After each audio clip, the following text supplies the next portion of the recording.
Blood of the Archon, Chapter 2, The Aftermath. Tessia Suncrest was found unconscious at the epicenter of the explosion. She was not dead, but she might as well have been. In her moments of wakefulness, she could do nothing except scream until her throat was raw, at which point she would fall once more into the inky blackness of unconsciousness. During these violent fits, she would lash out not only by thrashing violently with her body, but also with her magic. Pillars of flame and ice shot from her cell at least once an hour, more if she was having an especially vivid night terror.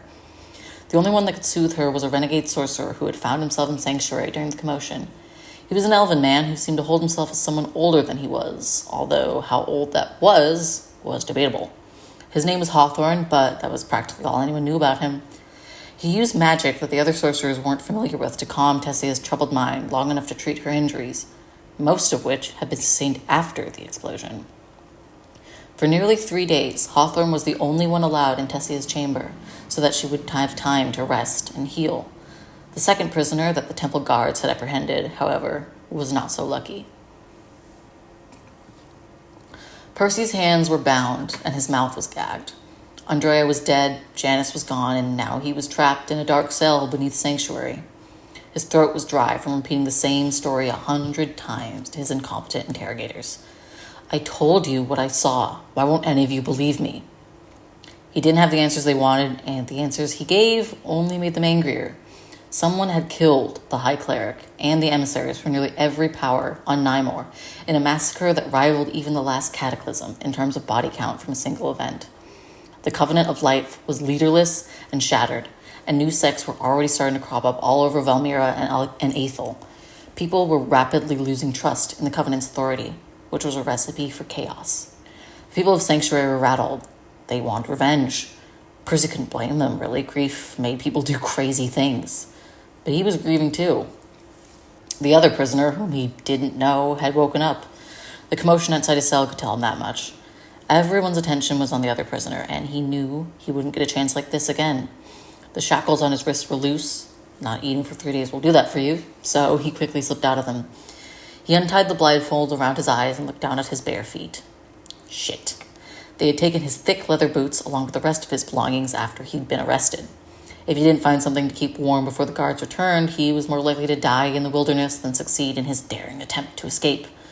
His cell was completely empty, save for the well-used pile of straw he'd been forced to sleep on for the last 3 nights.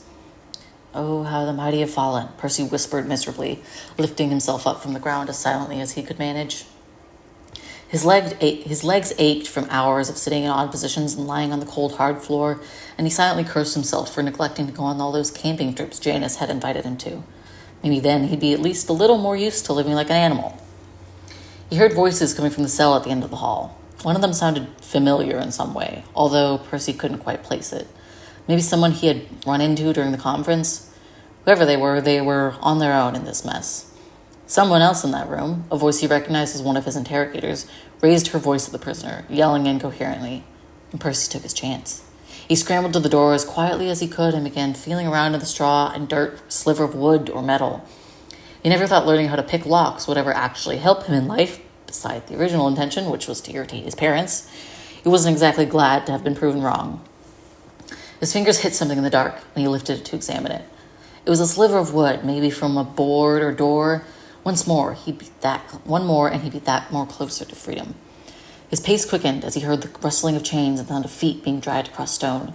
The other prisoner was being moved. Percy pulled away as quickly as he could, pressing his body flush against the wall next to the door.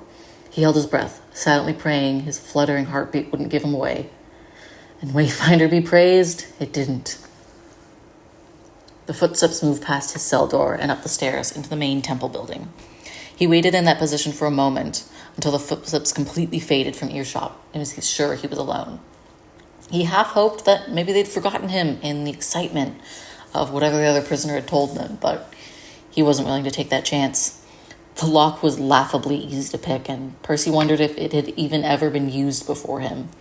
He didn't have time to look at this particular gift horse in the mouth and silently snuck out of his cell. He was unable to locate anything even remotely suitable for what he had planned in the dungeon, so he made his way up the stairs in hopes of finding some appropriate footwear in the main temple. At the top of the stairs, he spotted 3 Covenant sisters near the front of the building. along with Wayfinder knew how many pilgrims just outside.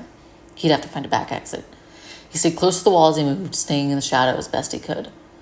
Out of the corner of his eye, Percy spotted a flickering of light through a just barely cracked doorway. He listened for voices or footsteps or even so much as a breath, and once he was satisfied that the room was empty, he pushed open the door. It was a bedroom with 3 beds and a dresser pushed up against the wall.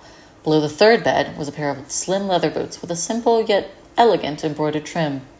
Perfect. He slipped them over his already chilly toes, and immediately his confidence spiked. Maybe I can actually get away with this. He poked his head outside the door to make sure the coast was clear, and that was when he saw it. His key to freedom, or more accurately, his door to freedom. He felt the cold draft on his face and saw the disused door swinging slightly on its hinges. There was just one thing in his way. A young boy no older than 10, sitting idly on the ground and playing with a fake sword. Percy had no idea why a little boy would be left alone in an empty temple, but that was for the sisters to worry about. He had to figure out a way to get around him. "Hi, sir. Why are you hiding?" "Shit. Oh, hello, little boy."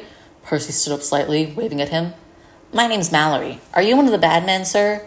The boy's eyes narrowed, and he pointed his sword at him. "What? No, of course not. I'm with the good guys. I'm on a secret mission." Percy slowly stepped towards the boy, his hands out in front of him in surrender. Mallory's eyes widened. "Really? Are you working with Lady Paladin?"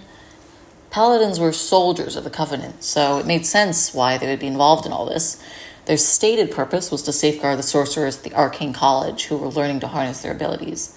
But it all too often devolved into abuse, with the college becoming more of a prison than a place of learning. Percy nodded. "Yes, the Paladin needs me to go out that door and get her something very secret and very important." The boy's face became very serious. "All right, sir, but you've got to be careful. My mother says there's wolves in the forest." "Right, well, thank you, young man." Percy stepped around him, waving slightly as he slipped through the door and into the freezing cold morning.